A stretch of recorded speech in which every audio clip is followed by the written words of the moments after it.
Kwanza kwa siku ya kwanza kuikanyaga hii madhabahu nilikuwa sina hata 100. Bwana Yesu asifiwe.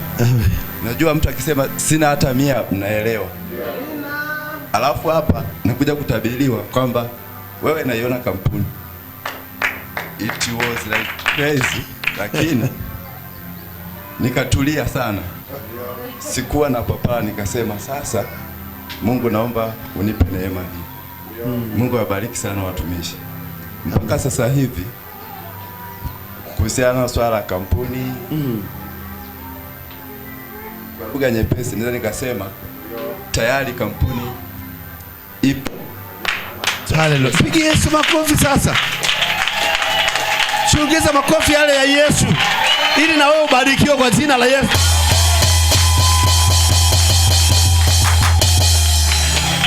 Tayari kampuni. Narudisha tu utukufu kwa Mungu kwa sababu Amen. Hali niliyokuwa nayo mpaka sasa hivi kwangu naona ni muujiza tu. Yaani kila ninapopita ni muujiza. Kwanza baada ya kutabiriwa mimi mwenyewe nikaanza kujihisi ni manager. Yaani hicho ndo cha kwanza. Sina hata 100 ila nina kampuni iko huku. Bwana Yesu asifiwe. Sasa kadri ninavyozidi kuja kwenye hii madhabahu nakuwa mpya. Nabadilika. Kila nikienda nakutana na muujiza. Kila ninapoenda nikirudi ni mwingine. Kila ninapokwenda na kurudi ni mwingine. Ndicho ninachomshangaa sana Mungu. Mthifiwe. Namshangaa Mungu sana. Kuna siku nilikuwa nimempigia baba. Kumbe Mungu kuna kitu anataka kufanya kwangu tena. Japo mazingira hayakuwa rafiki sana, tuko kwenye purukushani za kuhama. Lakini a lot of things zilianza kutokea pale ambazo zilikuwa zinanizuia mimi.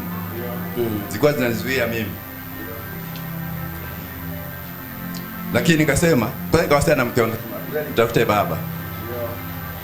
Kwa bahati nzuri nikaonana naye. Nikampigia simu.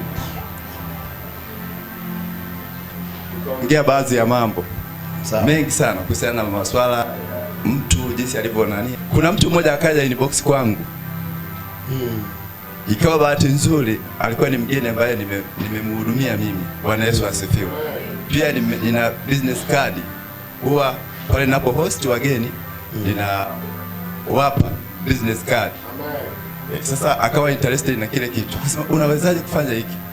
Nikasema naweza kwa sababu yupo baba ambaye ananitia nguvu, ananipigania yote na mwelekeza haya ninayoweza. Akasema kweli? Akaniuliza unasali wapi? Nikamwambia. Akasema nataka nifanye jambo kwako. Natoa alitoa option 2 baba. Kuwa partnership like shareholders au a provide loans. Yani anipe nini? Mkopo. Nikawa na kigugumizi kidogo. Zito. Nikasema samahani, naomba unipe siku 2 au 3. Akasema sawa, nakupa wiki moja utanijibu. Kweli kipindi hicho nikawa na wakati mgumu sana. Yaani sasa kusema mtu ambaye umekurupuka unaambiwa tu hii alafu unataka jibu la haraka sana. Na wale wenzetu wako very punctual kwenye majibu, hawataki udelay hata kidogo. Lakini baada ya kuomba zile siku 3, Mungu mwema akanipa wiki. Kweli kutafakari. Nilichokisema tu pale nikasema Mungu naomba unipe tu mtu sahihi wa kufanya naye kazi. Ikawa bahati nzuri yeye mwenyewe ni mwanasheria, akaniambia, akanipa wazo. Akasema nakushauri onana na mwanasheria. Kumbuka niko polini. Niko polini. Siwezi kukutana na watu kirahisi. Siwezi kukutana na watu kirahisi kwamba nimtafute mwanasheria. Nikasema sasa Mungu, hapa nipe tu mtu ambaye ni sahihi kwa muda huu. Nikasema tu Mungu nipe maarifa namna gani ya kufanya hili. Nikamwendea meneja wangu msaidizi, ni meneja msaidizi pale. Nikamwomba tu kitu kimoja, nikasema samahani na uhitaji na mwanasheria. Akasema mwanasheria, akasema kwa wewe, kwa sababu wewe unamcha Mungu. Nina rafiki yangu ambaye yeye kwanza ni mlokole kama wewe. Nikasema yaani hapo umeshamaliza kila kitu, nipe huyo nitapambana naye, nitajua naye namna gani ya kufanya. Kusema kweli akaniunganisha naye mpaka siku nilikuwa nimeona naye. Mungu ni mwema, nimeenda mpaka ofisini kwake. Nashukuru Mungu sana kwa kile kibali ambacho Mungu alikuwa amenipa na kufika ofisini pale nikakutana naye. Yaani ni amani kazidi moyoni mwangu, ikazidi, nikajiona ni mwingine tena. Bwana Yesu asifiwe. Amen. Sasa pale japo ilikuwa ni haraka sana kwa sababu yani upo kazini, upo chini ya watu. Huo muda na tupo kwenye harakati za kuhamisha kambi kutoka upande ule kuja huku. Saa hiyo ndio unakutana na vitu kama hivi. Alafu hiyo ni personal issue. Huwezi kuexpose kwa mtu hakuelewi kirahisi. Lakini namshukuru Mungu kwa sababu kile kibali tu cha kwenda kuonana na meneja wangu kunipa ruhusa hata ya siku 2.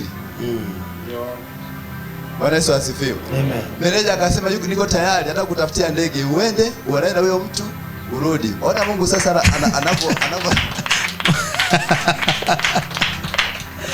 Pigie tena Yesu makofi wa. Ukiona kuna roho ya wivu, iambie roho ya wivu toka. Toka na mimi nifanikiwe. Toka na mimi nitoke. Unakataa hivyo? Roho ya wivu ikataa. Kuna roho ya wivu nakwambia kwa kweli pale nilimshangaa Mungu sana. Kusema tu ukweli. Yaani niko kwenye ndege nimepanda hivi. Nikazidi tu kumtukuza tu Mungu kwamba Mungu lile kusudi lako ambalo ulimuonyesha mtumishi wako naliona sasa naenda kutana nini kutimia. Nimefika Arusha baada ya kuonana na yule mwanasheria. Naye hakuamini kwamba wewe umekujaje? Nikasema hapana, ni Mungu tu amenipa kibali nimetoka. Sema vizuri sana. Lakini baadaye tukaongea masuala hayo, nikamuuliza, yani akawa very friendly. Yani ni kama afu ni mtu mzima sana. Mpaka nikawa naogopa, sasa hapana, usiogope, wewe ni mtoto wangu. Na mimi nikatumia hiyo fursa, nikasema naomba usinifiche kitu chochote. Kuwa wazi, wewe niambie tu, kwa sababu kwenye vitu kama hivi sio rahisi sana kuwapata watu kama hao. Kwa hiyo na mimi nikampa uhuru. Nikasema kwa habari ya hela, sijui gharama, kuwa huru. Bwana Yesu asifiwe. Amen. Lakini kupitia ile situation pale lazima kuna gharama ambazo ni nyingi sana. A lot of money zinahitajika. Ni nyingi. Lakini kwa uwezo wa Mungu inawezekana. Yaani kama 200 tu. Bwana Yesu asifiwe. Yote yanawezekana. Yote yanawezekana kwa Mungu Baba. Kama alianzisha kuona, akaanzisha safari ya kuanza kuiunda, kutengeneza kampuni, kumbe anaweza akamaliza yote. Amen. Na wewe kwako, wewe unayemtazama, unayemsikiliza pia, na wewe kwako yakatimie. Yakatimie. Miwe na mtu ambaye na Mungu. Amen. Atakuwa salama. Amen. Hata gari utakayotumia kwenye hiyo kampuni ni salama. Amen. Kila kitu salama. Amen. Na unajua niwaambieni sisi ambao tumeokoka ili kushinda, ondoa wivu. Huyo amepata hiki na wewe anza kujiandaa, ukipokea kakitendee kazi. Usianze kusema kinawezekana kweli. Mbona mazingira nakataa? Ni kweli huwa mazingira nakataa. Wewe pokea ulichotamkiwa. Kwa hiyo tumshukuru Mungu. Tumrudishie sifa na utukufu. Mwambie Baba, pokea sifa. Pokea sifa. Pokea sifa kwa ajili ya shuhuda hii. Wangapi barikiwa wameanza kuinuka sasa?